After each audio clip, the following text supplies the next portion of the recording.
두 번째는 제가 데이터 분석을 위한 준비라고 이름을 한번 붙여봤습니다. 여기에서는 이제 변수를 만드는 방법, 변수끼리의 혹은 이제 벡터를 만드는 방법, 변수나 벡터끼리의 간단한 계산, 그 다음에 이제 함수에 대한 이야기 이런 것들을 두 번째 챕터에서 보도록 하겠습니다. 첫 번째는 이제 변수인데요. R에서는 이 파운드 키를 사용하게 되면 그건 커멘트로 처리를 하겠다는 뜻입니다. 그래서 R은 파운드 뒤에 있는 커맨드는 무시를 하게 되고요. 이제 커멘트 남기고 싶을 때 이제 파운드 키를 사용하시면 됩니다. 참고로 C++에서는 이제 슬래시 두 개를 사용을 하겠죠. 이렇게 쓰면 이제 C에서는 이제 커멘트로 처리를 하게 되고요. 그 다음에 뭐 포트란에서는 이렇게 느낌표를 쓰기도 하고 이제 각 소프트웨어마다 혹은 뭐 프로그램마다 쓰는 명령어가 조금씩 다른데 R에서는 파운드 키를 이용을 합니다. 그 다음에 이제 변수를 만드는 방법 우리가 앞서 간단하게 살펴보기는 했었는데 이제 A의 1의 값을 어사인을 할 때 이 화살표처럼 생긴 부등호와 마이너스 사인을 이용한다는 걸 우리가 살펴봤고요. 이제 콘솔 파일에서 한번 시작을 해보겠습니다. 이제 A의 1의 값을 어사인을 하게 되면 이제 새롭게 A라고 하는 변수가 만들어졌고요. 이제 A의 어떤 값이 어사인 되어 있는지를 확인하고 싶다면 콘솔 윈도우에서 A를 타이핑 하신 다음에 엔터를 치면 A의 1의 값이 어사인 되어 있다 라는 걸 우리가 확인할 수 있습니다. 이어서 이제 B, C, D도 각각 한번 각각의 값들을 어사인 해보죠. B, C, D입니다. B는 2의 값을 어사인 하고요. 그 다음에 C에는 3의 값을 어사인을 하고 그 다음에 D에는 3.5의 값을 어사인을 합니다. 자, 그러면 이제 오른쪽에 변수들이 자동으로 생성이 되겠죠. 제가 타이핑을 했으니까 A는 1의 값을, B는 2, C는 3, D는 3.5의 값이 어사인 되어 있다라고 하는 걸 확인할 수 있습니다. 같은 내용을 콘솔에서도 확인할 수 있는데 B에는 2의 값이 어사인 되어 있고 C에는 3의 값이 어사인 되어 있고 D는 3.5의 값이 어사인 되어 있다라는 걸 확인할 수 있겠죠.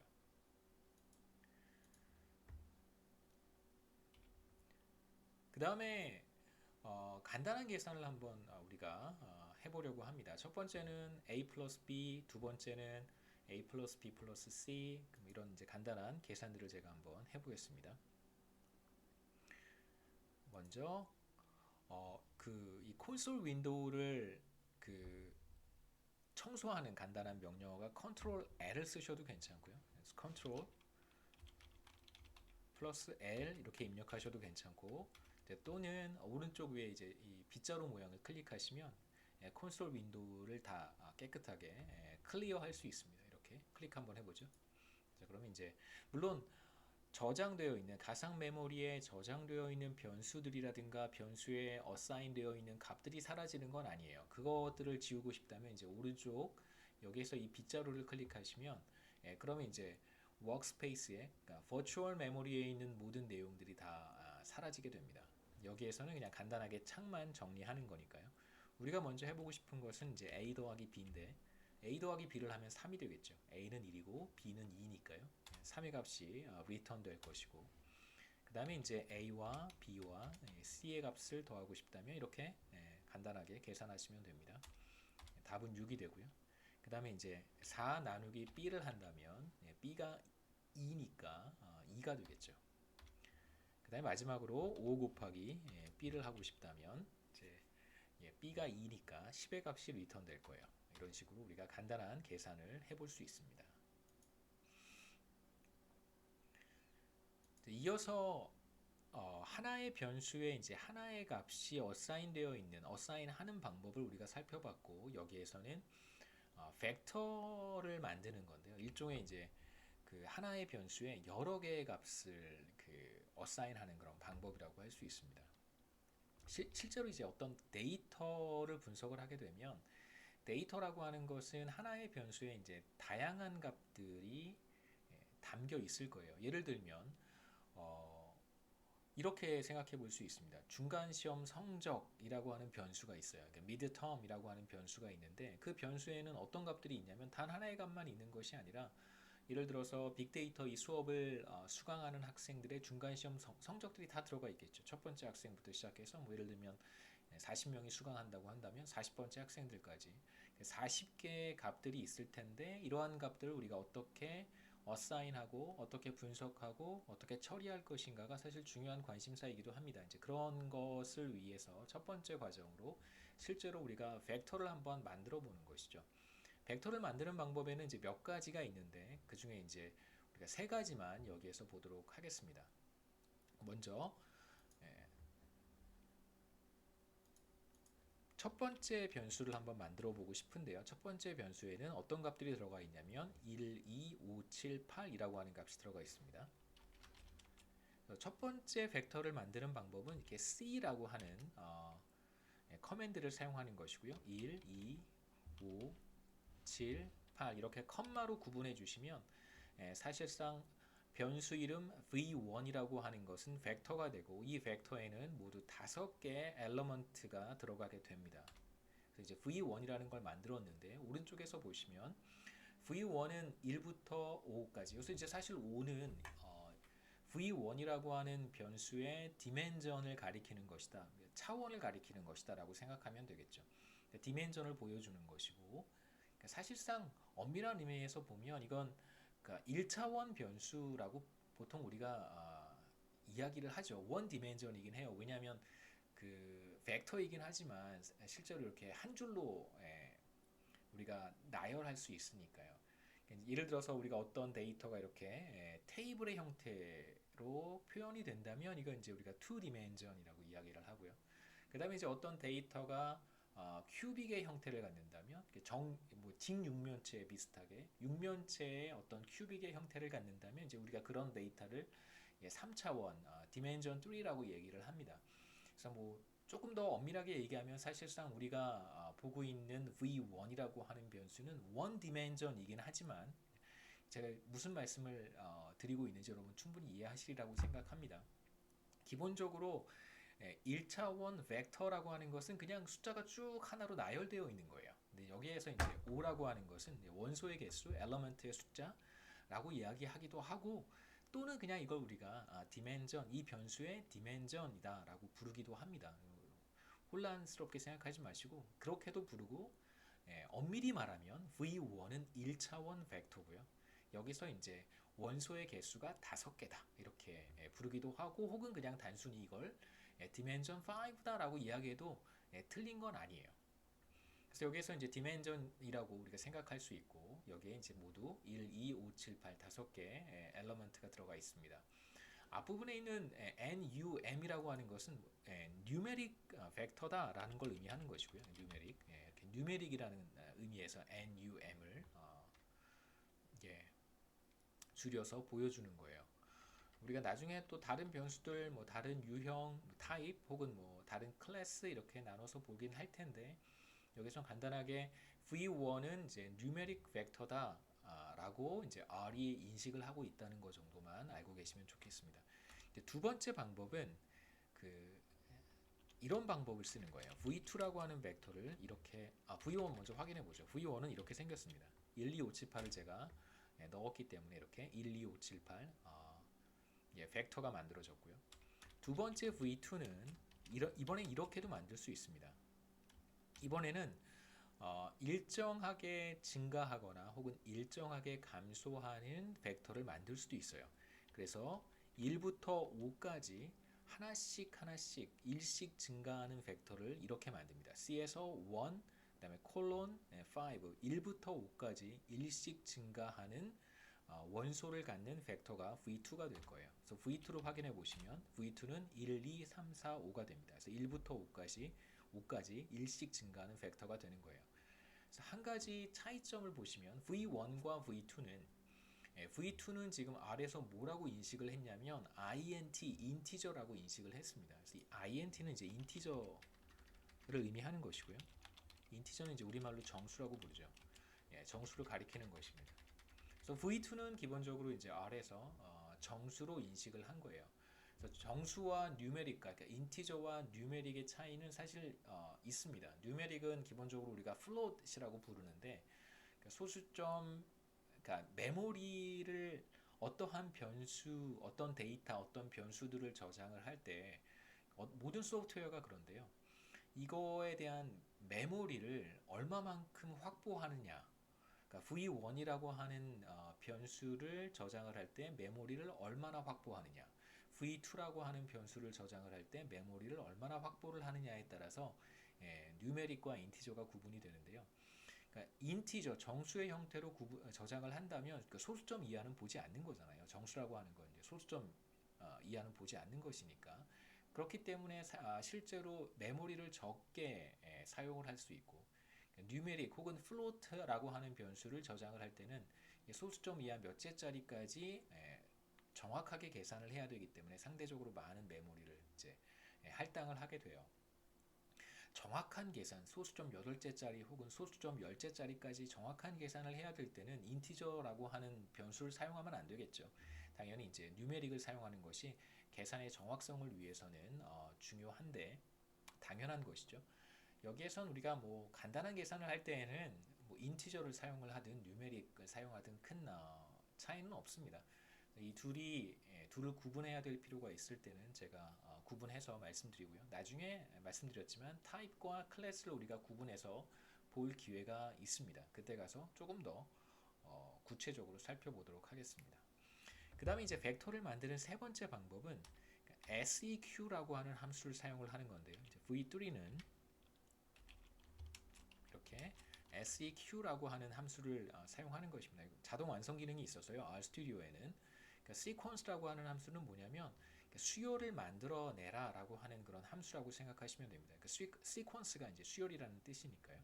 그러니까 이 안에 어떤 것을 넣을 것이냐, 이제 제가 만든 강의 노트에서는 자 1부터 5까지 이렇게만 쓰면 1부터 5까지 수열을 만들어내는데 수열은 그러니까 increasing sequence가 되고요. 그러니까 증가하는 수열이 되는데 몇씩 증가하냐면 정확히 1씩 증가하도록 설정이 되어 있습니다. 그러니까 얼마씩 증가하는가 디폴트가 1이고요. 그래서 1, 5 이렇게만 쓰면 1부터 5까지 1씩 증가하는 시퀀스를 만들어라 라고 하는 함수가 됩니다. 그래서 V3를 확인해 보면 이제 1부터 1, 2, 3, 4, 5까지 1씩 증가하는 시퀀스를 우리가 만들어낸 것이고요. 그래서 V2와 V3는 기본적으로 같습니다. 자, 이제 우리가 어떠한 변형을 생각해 볼 수 있냐면 sequence라고 하는 함수를 사용을 해서 1씩 증가하도록 만들 수도 있지만 2씩 증가하도록 만들 수도 있고 3씩 증가하도록 만들 수도 있어요. 한번 이런 걸 생각해 보시죠. V라고 하는 시퀀스를 만들어 보고 V4라고 하는 시퀀스를 만들어 보겠습니다. 이번에 어떤 시퀀스냐면 1부터 10까지 이렇게만 써놓으면 1씩 증가하는 그러한 시퀀스가 되겠죠. 벡터 수열이 될 거예요. 보시면 V4는 이렇게 1, 2, 3, 4, 5, 6, 7, 8, 9, 10 1씩 증가하는 그런 벡터가 됩니다. 자, 만약에 2씩 증가하게 하고 싶다 라고 하면 이제 옵션을 넣어주면 되겠죠. 자, 이번엔 이렇게 해보겠습니다. V4는 2씩 증가하도록 증가하는 그런 시퀀스 혹은 뭐 벡터를 만들고 싶다. 그럼 1부터 시작해서요. 1, 3, 5, 7, 9 이렇게 가는 시퀀스를 만들고 싶다면 by equal to라고 넣어주시면 됩니다. 그래서 V4를 한번 확인해 보면 1, 3, 5, 7, 9가 되고요. 그래서 중요한 것은 10은 10까지 1부터 10까지 2씩 증가하는 수열을 만들어내라는 것인데 1부터 시작했으니까 1, 3, 5, 7, 9가 되고 당연히 10은 들어가지 않겠죠. 9 다음에는 11이 나와야 되는데 우리가 레인지를 1부터 10까지라고 정했으니까 당연히 10은 해당이 되지 않고 11은 이 레인지를 넘어가기 때문에 9까지만 만들어지는 것입니다. 뭐 당연한 논리니까 문제가 되지는 않을 것 같고요. 자, 이번에는 V5라고 하는 벡터를 만들어 볼 텐데 V5는 마찬가지로 1부터 10까지 이번에는 3씩 증가하는 시퀀스를 만들어 보겠습니다. 벡터를 만들어 보는 것이죠. 마찬가지로 예상되는 결과는 뭐냐면 1, 그 다음에 1에서 3칸 증가했으니까 4가 되겠죠. 1, 4, 7, 10 이렇게 나올 거예요. 보시죠. 그래서 1부터 시작해서 3을 더하면 4가 되고 4에서 3을 더하면 7이 되고 7에서 3을 더하면 10이 됩니다. 이제 이 경우에는 10이 레인지 안에 있으니까 이제 10까지 보여줄 수 있는 것이죠. 우리 노트로 돌아가서요. 자, 우리가 시퀀스에 대한 이야기를 했습니다. 시퀀스라고 하는 함수를 이용해서 이제 벡터를 만드는 방법을 봤고요. 자, 이번에는 간단한 변수들의 어떤 계산, 우리가 앞서 살펴봤는데 a 더하기 b라든가 a 더하기 b 더하기 c라든가 혹은 4 나누기 b라든가 이런 간단한 계산들을 봤는데 벡터에 대해서도 우리가 연산을 해볼 수 있습니다. 그러니까 첫 번째 보고 싶은 이제 벡터의 연산은 v1과 2를 더하는 건데요. 보시죠. 자, v1에 2를 더하면 어떻게 될까? v1은 벡터이기 때문에 한번 보시죠. 결과부터. v1 1, 2, 5, 7, 8의 엘러먼트를 갖는 v1이라는 벡터에 2를 더하면 어떻게 될까? 결과는 3, 4, 7, 9, 10이 됩니다. 그러니까 v1은 어떤 벡터였냐면 1, 2, 5, 7, 8인데 1에도 2를 더한 것이고 2에도 2를 더한 것이고 7에도 2를 더해서 잠시만요. 5에도 2를 더하고 각각 엘리먼트에 2를 더했다는 걸 확인할 수 있어요. 그래서 우리가 여기서 생각해 볼 수 있는 것은 벡터에 어떤 스칼라를 더하면 2라고 하는 건 스칼라잖아요. 어떤 스칼라를 더하게 되면 그러면 element by element 연산이 된다는 걸 우리가 확인할 수 있습니다. 각각의 element에 어떤 벡터의 element의 스칼라가 모두 더해지는 그러한 결과를 우리가 확인해 볼 수 있겠죠. 만약에 곱하기 2를 하면 어떻게 될까요? v1 곱하기 2를 한다면 어떤 결과가 나오는지 한번 보시죠. 1, 2, 5, 7, 8에다가 이제 2를 곱한 거예요. 보시면 첫 번째 엘러먼트에 곱하기 2를 한 게 되고 두 번째 엘러먼트에 그렇죠? 곱하기 2를 한 거고 세 번째 엘러먼트에 곱하기 2를 한 거예요. 그러니까 엘러먼트 바이 엘러먼트 계산이 된다는 걸 우리가 여기서 확인할 수 있습니다. 자, 이번에는 벡터끼리의 덧셈은 어떻게 될까? 첫 번째 벡터 v1과 두 번째 벡터 v2를 한번 더해보죠. 첫 번째 벡터는 1, 2, 5, 7, 8이고 두 번째 벡터는 1, 2, 3, 4, 5입니다. 이 둘을 한번 더해보죠. v2 그러면 2, 4, 8, 11, 13이 되는데 간단하게 확인해 볼 수 있습니다. 그러니까 v1의 엘러먼트 각각의 엘러먼트와 v2의 각각의 엘러먼트가 더해졌다는 걸 우리가 확인할 수 있죠. 그래서 이 경우에도 마찬가지로 element by element 계산이 된다는 걸 우리가 확인할 수 있습니다. 여기까지가 이제 간단한 numeric 벡터, 그다음에 스칼라, 벡터와 벡터의 연산을 우리가 살펴본 것이고요. 이어서 보려고 하는 내용은 문자로 된 벡터도 우리가 만들어낼 수 있다는 거예요. 그러니까 문자로 된 벡터를 어떻게 만들어낼 수 있을까? 어렵지 않습니다. 같은 방법으로 한번 해보죠. 첫 번째 변수 한번 만들어 보죠. 첫 번째 변수 C1이라고 하는 캐릭터 변수를 만들어내고 싶어요. 그렇다면 여기에 이제 문자를 넣으면 되는데 A라고 하는 문자, 캐릭터를 넣고 싶습니다. 그러면 그냥 A라고 쓰면 안 되고 여기에 이제 쿼테이션 마크를 이용을 해서 C1에 A라고 하는 캐릭터를 어사인을 하는 거예요. 자, 그럼 보시면 오른쪽에 C1은 지금 A라고 하는 캐릭터가 어사인 되었다는 걸 확인할 수 있습니다. 한번 C1을 확인해 보죠. C1은 이렇게 쿼테이션 마크가 그대로 남아 있고 A라고 하는 캐릭터가 들어가 있는 것이고요. 자, 이번에 마찬가지로 텍스트라고 하는 캐릭터를 또 한번 넣어보죠. 쿼테이션 마크를 이용을 해서 텍스트라고 넣을 수 있습니다. 그러면 C2에는 캐릭터가 들어가 있고 캐릭터를 제가 어사인 한 것이죠. 텍스트라고 하는 캐릭터가 어사인 되어 있다는 걸 우리가 확인할 수 있습니다. 그 다음에 이제 이어서 세 번째로 Hello 서울 Women's University 한번 입력해 보죠. 제가 여기에 그 PDF 파일을 이제 카피 앤 페이스트해서 여러분 쓰실 수 있도록 만들어 놨어요. 그래서 이대로 이렇게 카피를 하신 다음에 여기 콘솔에다가 컨트롤 V를 하면 그대로 이렇게 페이스트 할 수 있습니다. 카피 앤 페이스트가 되도록 제가 만들어 놔서 그냥 일일이 보시면서 타이핑하지 마시고 그냥 긁어서 그냥 카피해서 페이스트 하시면 됩니다. 그래서 C3도 우리가 이렇게 캐릭터 변수가 된다는 걸 확인할 수 있겠죠. 그 다음에 이제 우리가 봐야 되는 것은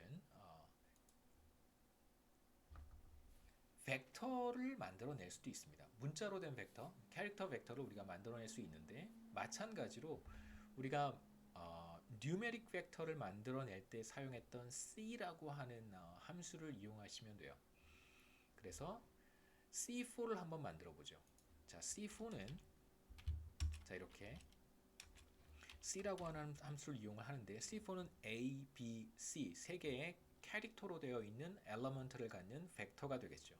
그래서 A 반드시 이제 컴마로 구분을 해야 됩니다. B 그다음에 C 이렇게 해서 우리가 C4라고 하는 캐릭터 벡터를 만들어낼 수 있어요. C4는 어떻게 생겼냐면 보시죠. CHR은 당연히 캐릭터를 의미하는 것이고 사이즈가 3인 거예요. 세 개의 엘리먼트로 이루어져 있다라는 걸 의미를 합니다. 첫 번째 엘리먼트는 A, 두 번째는 B, 세 번째는 C 이렇게 되겠죠. 그래서 C4를 한번 콘솔에 타입해 보면 우리가 이제 세 개의 엘리먼트를 갖는 벡터라고 하는 걸 확인할 수 있습니다. 자, 그 다음에 하나 더 해보죠. C5라고 하는 것은 Hello, my name is 외솔입니다. 뭐 이건 그냥 카피 앤 페이스트 해보죠. 이딴 걸 타이핑하고 있을 필요는 없으니까요. 자, 이렇게 해서 해보면 hello, my, 이런 식으로 캐릭터를 컴마로 구분을 하셔야 벡터가 됩니다. 그래서 C5는 이렇게 엘리먼트가 모두 6개인 사이즈가 6인 그런 이제 캐릭터 벡터가 된다는 걸 확인할 수 있겠죠. 우리가 그 뉴메릭 벡터와 이제 캐릭터 벡터의 차이점은 어디에 있냐면 사실 문자로 된 벡터, 캐릭터 벡터는 연산이 가능하지는 않습니다. 그래서 이제 특수한 함수를 이용을 해서 그러니까 단어들을 조합하고 단어들을 이제 분리해내고 이제 이런 작업들을 우리가 텍스트 분석에서 그러니까 빅데이터를 할 때 사실 여러 가지 중요한 이슈들을 우리가 볼 텐데 그 중에 하나가 이제 텍스트 분석이거든요. 예를 들면 지난 한 해 동안 어떠한 키워드를 사람들이 많이 그 서치를 했는지, 뭐 예를 들면 뭐 네이버든 혹은 다음이든 혹은 뭐 야후든 이런 이제 포털 사이트에서 어떠한 워드를 가장 많이 검색을 했는가라고 하면 사실 이제 워드를 우리가 뽑아내서 그 워드를 가지고 띄기도 하고 붙이기도 하고 또 어떤 워드들은 제거하기도 하고 뭐 이런 작업들을 해야 될 거예요. 자, 그러면 이제 워드를 가지고 벡터를 만들어 놓고 캐릭터 벡터를 어떻게든 우리가 뭐 분석을 하려면 이런 분석이 가능한 어떤 함수들이 필요합니다. 그러한 함수들은 나중에 우리가 텍스트 분석에 가서 살펴보도록 하겠습니다. 그래서 여기에서는 간단하게 특수한 함수를 사용해야만 변형이 가능하다 정도만 말씀을 드리고요. 뭐 첫 시간이어서 너무 많은 내용을 뭐 해도 사실 뭐 좋겠지만 제 생각에 여기까지 1시간 정도 수업하는 것이 적당할 것 같고요. 다음 시간에 이어서 수업을 또 진행하도록 하겠습니다. 오늘 수강 신청에 어려움이 있는 학생들도 있을 것 같아서 여기까지 하고요. 질문은 뭐 여러분 뭐 다양한 방식으로 저한테 해주시면 좋겠습니다. 네, 다음 시간엔 줌으로 제가 미리 저도 사실 줌을 처음 한 번도 사용해 본 적이 없어요. 그래서 다음 시간에 줌 사용을 할 때 제가 굉장히 헤맬 수 있습니다. 물론 이제 그 전에 다른 강의들이 있기 때문에 경제학과의 다른 강의들을 통해서 제가 줌 수업을 하는 방식을 조금 스터디를 하고 스터디를 해서 조금 아마 익숙하게 줌 수업을 진행할 수 있지 않을까 생각을 합니다. 다음 시간에 뵙도록 하겠습니다.